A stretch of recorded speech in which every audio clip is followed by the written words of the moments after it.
Have you ever sat in a room where everyone suddenly starts arguing about last night's game, and you have absolutely nothing to say? People look at you like you're missing something. They ask, "You don't watch sports?" For a moment, you wonder if you're the strange one. But what if you're not? What if your brain is simply chasing excitement in a completely different way? Because not obsessing over sports doesn't make you boring, antisocial, or disconnected.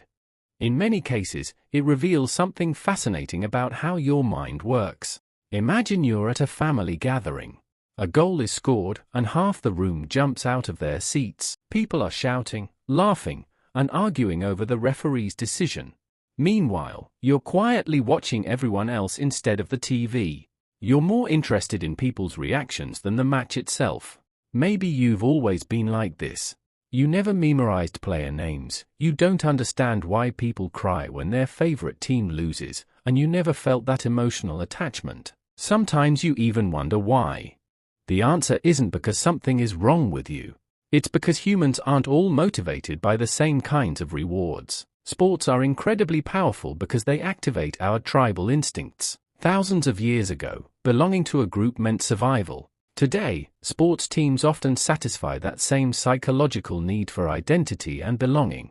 Wearing the same jersey, celebrating together, or arguing with rival fans gives people a powerful sense of connection. It feels meaningful, even though the outcome of the game doesn't directly change their lives. But not everyone looks for belonging in the same place. Some people find it in books, business, music, technology, art, psychology, or simply learning something new every day. Their brains still crave purpose, but they find it through different passions. Another reason is how people seek stimulation. Sports offer constant uncertainty and emotional highs. Every second could change the outcome, and many people love that excitement. Others, however, are drawn to slow curiosity instead. They would rather spend 2 hours understanding why people behave the way they do than watching 2 hours of a football match. To someone else that sounds boring, but to them it's deeply fascinating. Think about the friend who can spend an entire evening reading about space, or someone who loses track of time learning history, or the entrepreneur who spends hours watching documentaries about successful companies instead of sports highlights. They're not less passionate. Their passion is simply focused somewhere else. Many people who don't obsess over sports naturally spend more time observing life itself. Instead of focusing on who won the championship, they notice conversations, body language, emotions, and patterns in human behavior. They're curious about people more than competition. This doesn't mean people who love sports are less intelligent. Not at all. Sports build teamwork, discipline, community, resilience, and unforgettable memories. The point isn't that one group is better than the other. The point is that human motivation isn't one size fits all.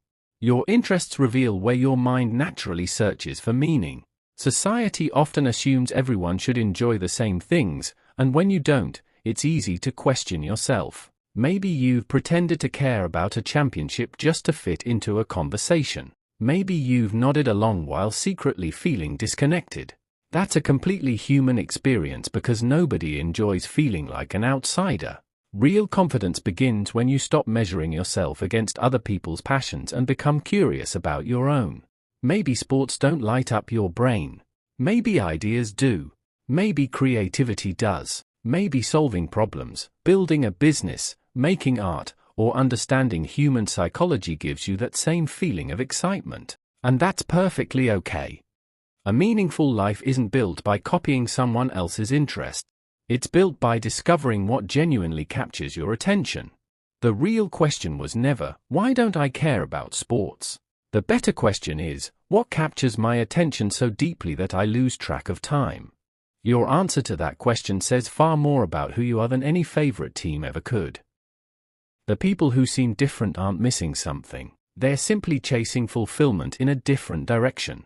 And once you stop apologizing for that, you stop trying to fit into someone else's game and finally start playing your own.